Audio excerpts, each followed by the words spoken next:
All right, lesson 6.4, exponential growth and decay, part 2. All right, let's remember the exponent rules, okay?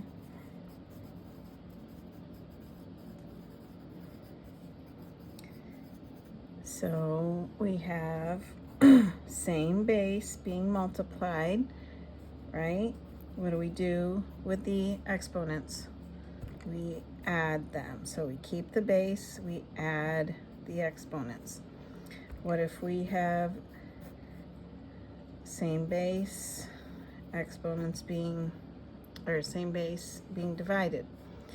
Keep the base, subtract the exponents. And remember, it's the top one minus the bottom one, right? And then lastly, we have a base raised to a power raised to another power.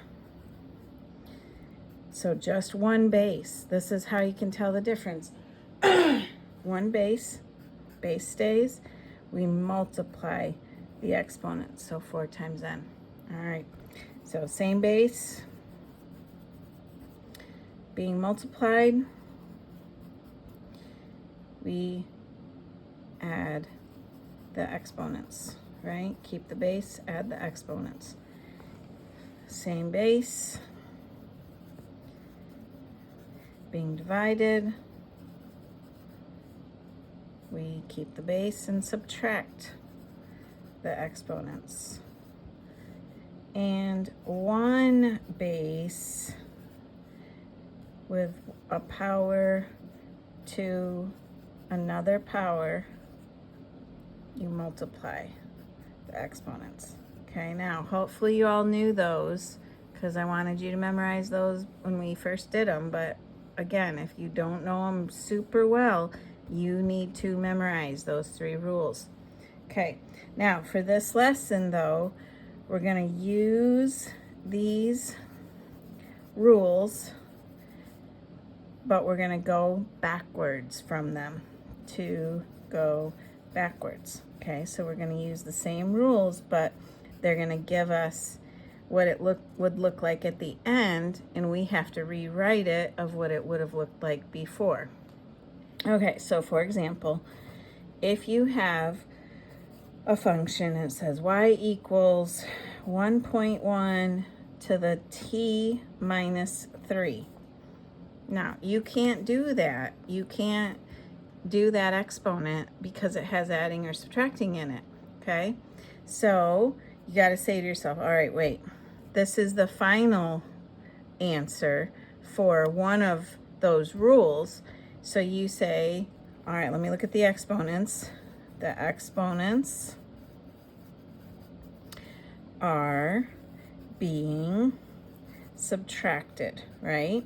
The exponents are being subtracted. What would have had to have been happening then, the step before that, based on those rules? Well, the only rules that have subtraction in them are when the bases were being divided, right? Okay, so the bases must have been being divided. All right, so let's take a second here, and if the exponents are being subtracted, we can conclude that the 2 bases must have been being divided originally. Okay, so what would that look like? Y equals, the base is 1.1, right? And it must have been being also divided by another 1.1. So the bases had been divided. What would have the exponent have been on the top? Well, look at the order of the subtraction. T would have had to have been on top, and 3 would have been on the bottom. Because when we divide the same base, we keep that base and subtract the exponents. Okay, so you're just using that same rule, but you're going backwards with it. Now, the thing about this is that you can simplify it a little bit. So we're gonna pull this apart. Remember, when you have a number on the bottom, you can write it as 1 over 1.1 to the third times 1.1 to the t. So all we did was pull that denominator out, right? Okay, and then this can actually be done on your calculator. So if you do 1 divided by 1.1 cubed, you get 0.75. And now look what happened. It now looks like a normal exponential function. Here's your y-intercept, your starting point.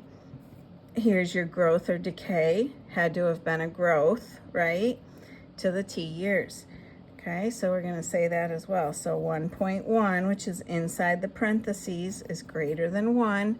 So this had to have been an exponential growth. Okay, but you didn't know that for sure until you pulled that original one apart, because you can't keep the exponent with anything up there except for the t or the x. You can't have other numbers up there, so you have to rewrite it so that those parentheses only have an exponent that it's being raised to. Okay, all right, let's try another one. Oh, actually, the yellow goes with that, doesn't it? There we go. Okay, now I want you to highlight actually this. So we're going to use these rules to go backwards to solve these. All right, here's another example. Y equals 0.95 to the t plus 2. Okay, look at your exponent. Exponents are being added. So what must have been happening? Well, if you look at your rule, when the exponents are being added, the original form then were the two bases being multiplied. So the bases were multiplied. So we split it apart. Y equals 0.95 to the t times 0.95 to the 2, right? Same base. And then the exponents got added. So that's what it must have looked like originally. Okay. Now, which one of those can we simplify? This one. So in your calculator, you do 0.95 squared, and you get 0.9025, right? Okay, is it now in exponential form? Yes, there's your A, there's your starting point. Here's your rate of growth or decay, and raised to just the t or just an x, okay? So then we look inside the parentheses. 0.95 is less than 1, right? So it was an exponential decay. Okay, all right.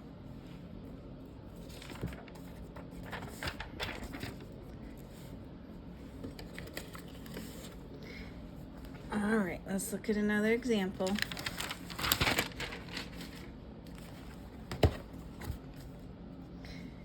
So we have y equals 100 times 0.96 to the t over 4.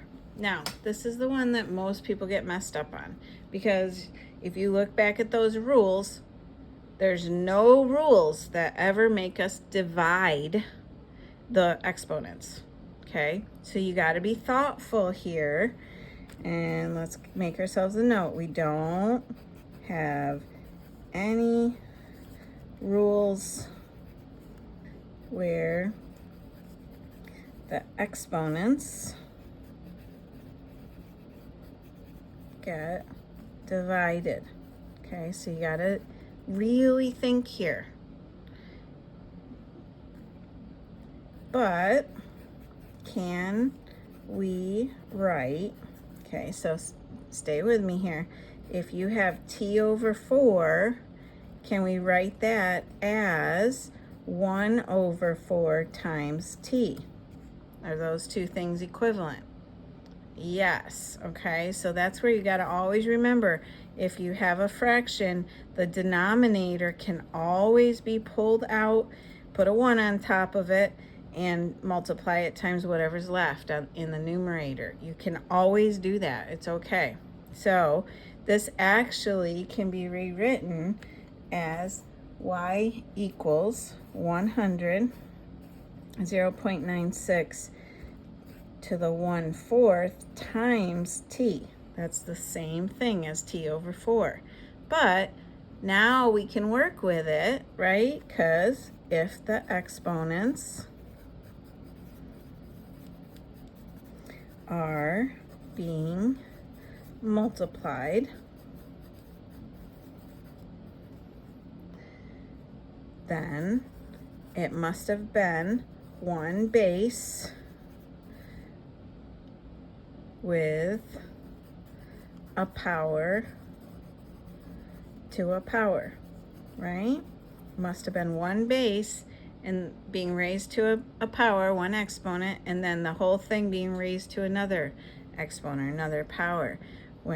That's when we multiply. So now we can rewrite it. Y equals 100.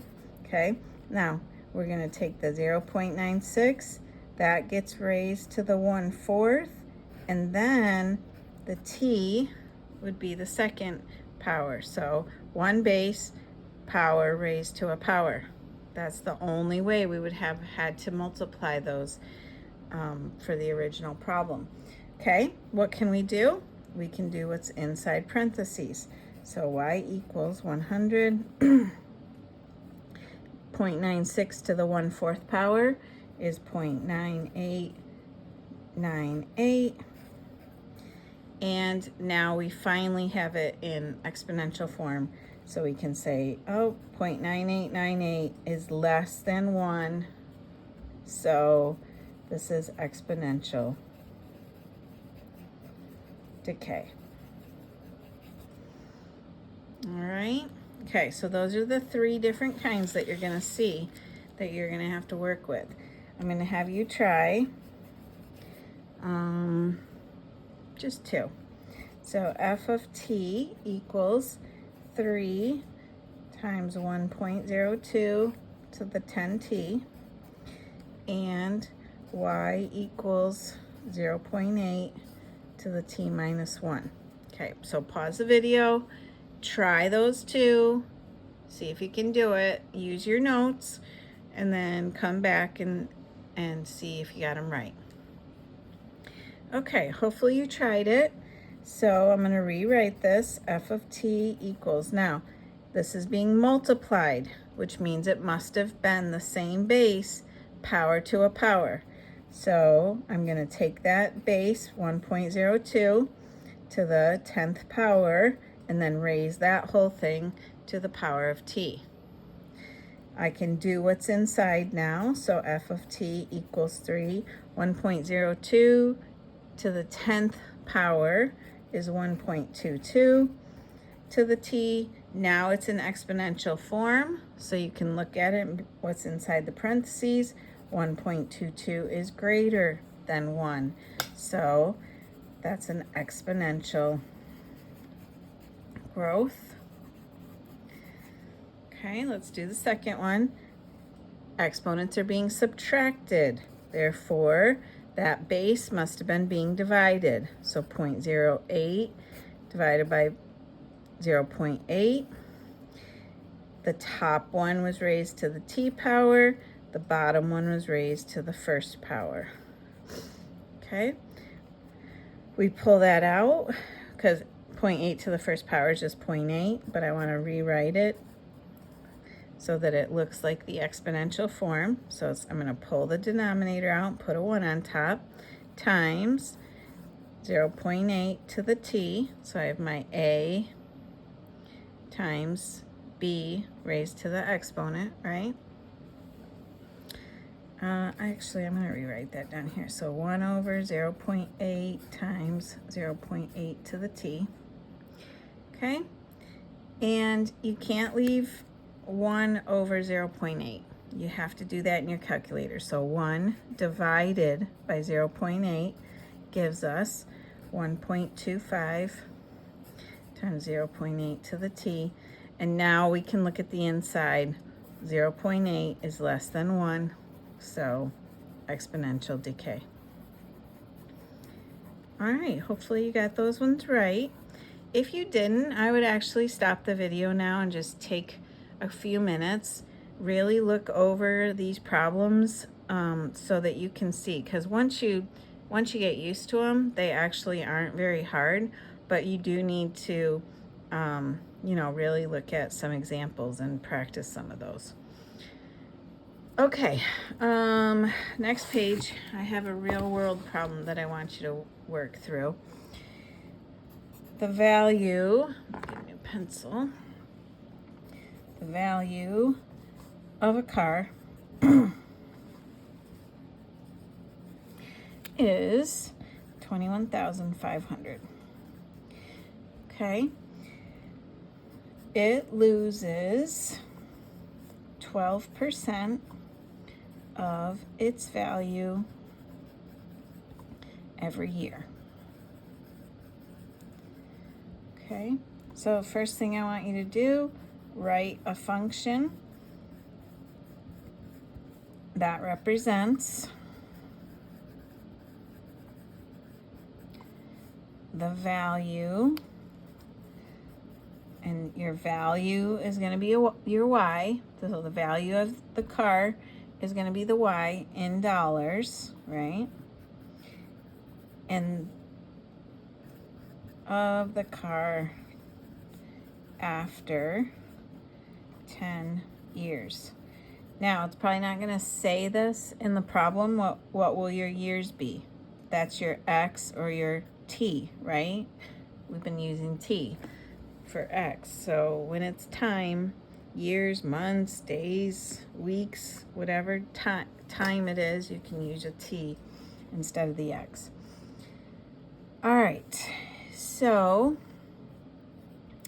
we're gonna, write a function, and then your second part is what is the value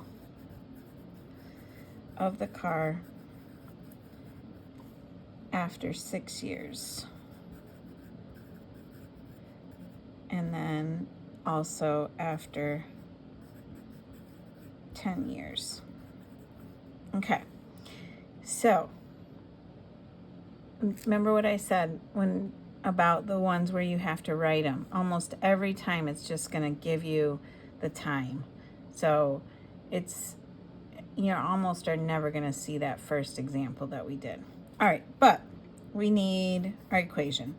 Okay, so it's losing its value, which means it's going to be,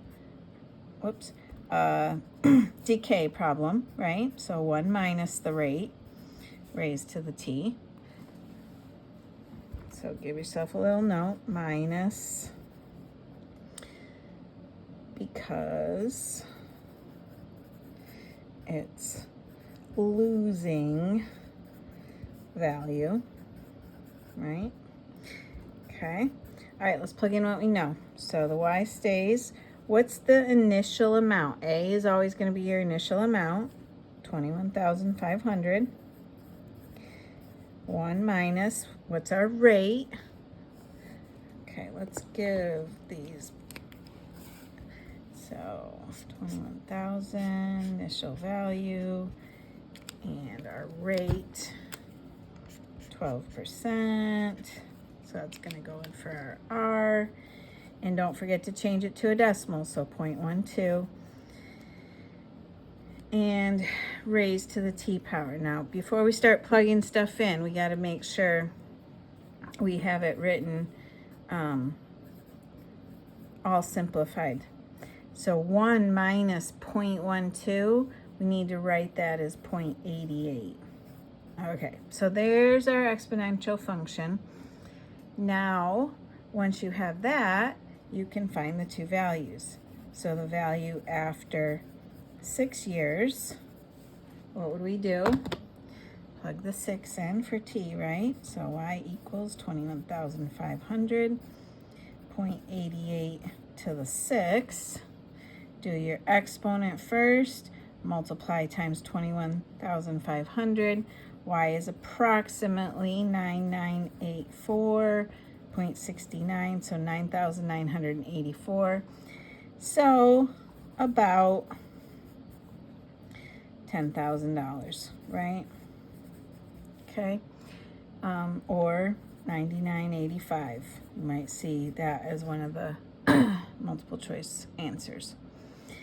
All right, how about the value after 10 years? Would you expect that to be a bigger number than 99.85 or a smaller number?